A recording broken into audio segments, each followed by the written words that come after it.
विख्यात बाबा भोलेनाथ केदार नाम से विख्यात श्री केदारेश्वर हैं। कहते हैं जो भक्त केदारनाथ जाकर के केदारेश्वर का पूजन करता है, उनको कंकड़ चढ़ाता है, उसको पुनः पृथ्वी में किसी भी रूप से अवतार नहीं लेना पड़ता। बाबा भोलेनाथ के इस दिव्य ज्योति स्वरूप को दर्शन करके वह इतना पवित्र, इतना पावन हो जाता है कि उसके संपूर्ण पाप नष्ट हो जाते हैं। बाबा भोलेनाथ के 5वें ज्योतिर्लिंग स्वरूप यही साक्षात बाबा भोलेनाथ केदारनाथ नाम से विराजमान है। जो भक्त केदारनाथ में कंकड़ चढ़ाता है, उसकी सभी कामनाएं बाबा भोलेनाथ पूर्ण करते हैं।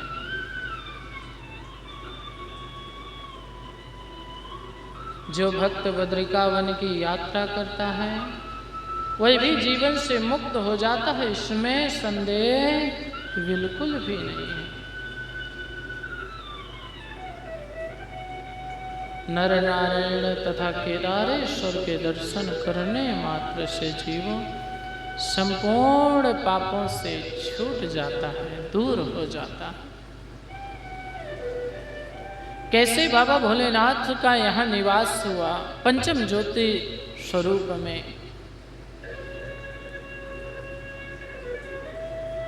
भगवान विष्णु के अवतारी श्री नर नारायण, जो कि बद्रिका आश्रम में तपस्या करते हैं, भजन करते हैं। बद्रिका आश्रम में तपस्या करते करते नर नारायण हर रोज बाबा भोलेनाथ का पार्थिव ज्योतिर्लिंग बनाते और पार्थिव शिवलिंग बना करके पूजन करते, भक्ति करते।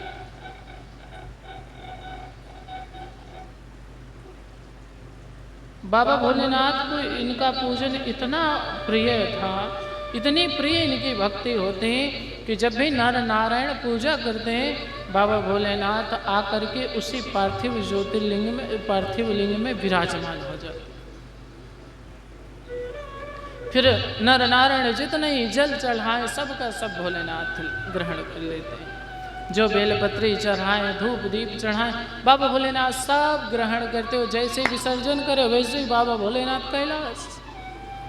फिर दूसरे दिन नर नारायण पूजन करें, फिर जैसे ही घंटी बजे वैसे ही बाबा भोलेनाथ भागे कैलाश से और सीधे उसी पार्थिव शिवलिंग में फिर विराजमान हो जाए। मैया पार्वती परेशान, कहाँ रोज रोज भाग जाते हो? बाबा भोलेनाथ बोले, देखो भाई, ये भक्त और भगवान की बात है, इसके चक्कर में मत पड़ो।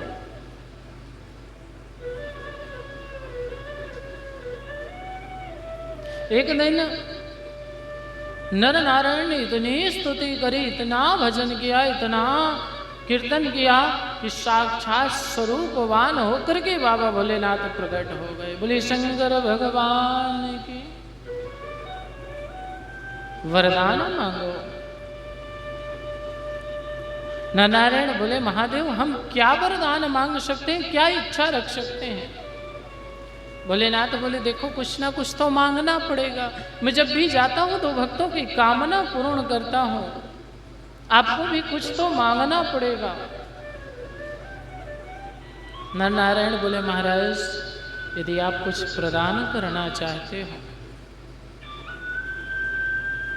तो बस इतना वरदान प्रदान करो कि आपको बार बार कैलाश से चलकर यहाँ ना आना पड़े, तो अपितु आप सदैव यहीं विराजमान हो जाओ। भोलेनाथ मुस्कुराए, बोले, जो इच्छा करी हो मन माही, प्रभु प्रसाद कछु दुर्लभ नाही। और उसी समय बाबा भोलेनाथ ज्योति स्वरूप होकर के वहीं केदार में आज तक विराजमान है। नाम पड़ा केदारेश्वर। बोले केदारनाथ भगवान की। भगवान केदारनाथ सभी भक्तों की हर प्रकार की कामना को पूर्ण करते हैं। और मैं संक्षेप में बताता चलूं, इन्हीं के दर्शन के लिए पांडव भी बाबा भोलेनाथ के लिए केदारनाथ पधारे। जब भोलेनाथ के दर्शन के लिए पधारे तो भोलेनाथ ने लीला करी, महिष का रूप धारण किया और भैंसा का रूप धारण करके केदारनाथ से पलायन करना चाहा। साथ में भगवान श्री कृष्ण ने इशारा किया, भीम जिनके दर्शन के लिए आ रहे हो तो भागे जा रहे हैं, कहाँ? वो देखो, अरे वो इतना ऊंचा भैंसा। भगवान बोले भैंसा नहीं, वो साक्षात महादेव हैं। पांडव भागे भागे आए, भीम ने पकड़ी पूंछ, महादेव बिना दर्शन दिए भाग नहीं सकते, हम आपकी शरण में आए। पांडवों ने चरण पकड़ लिए, पूंछ पकड़ लिए, अब जाओगे कैसे? आपको जाने नहीं देंगे, महादेव कृपा करो एक बार। जानते हो, तब तक महादेव ने शीश नीचे किया और वही शीश केदारनाथ से चल के नेपाल में निकला। ये मैं नहीं कहता, शिव महापुराण कहती है, कोटि रुद्र संहिता 20वां अध्याय। तब बहुत स्तुति करी पांडवों ने, बहुत विनंती करी, बहुत आग्रह किया, तो महादेव ने पुनः सस्वरूप होकर के उनको दर्शन प्रदान किए और मनोरथ पूर्ण होने का वरदान दिया। जो भी भक्त बाबा भोलेनाथ की केदारनाथ नाम से पूजन करता है, बाबा भोलेनाथ उसके संपूर्ण पापों को विनाश करते हैं। यहाँ तक कि जो भी प्राणी बद्रिकावन की यात्रा करता है और यात्रा करते करते अगर उस प्रांगण में कहीं उसके प्राण भी छूट गए तो साक्षात भोलेनाथ अपने चरणों में उसको स्थान प्रदान करते हैं। निसंदेह सत्य है। इसलिए सदा भोलेनाथ की भक्ति करिए। जब भी कभी अवसर प्राप्त हो जीवन में, एक बार जाकर केदारनाथ में जाके माथा टेक देना, मैं तुम्हारी शरण में पड़ा हूँ भोलेनाथ, सबके मनोरथ पूर्ण किए हैं, बस मेरा भी पूर्ण करो, मुझ पर भी कृपा करो। जैसा भी हो, अच्छा हो या बुरा हो, पर आपका होना। जो पुष्प आप पे चढ़ जाता है, जो फल आपके ऊपर चढ़ जाता है, आपका प्रसाद हो जाता है।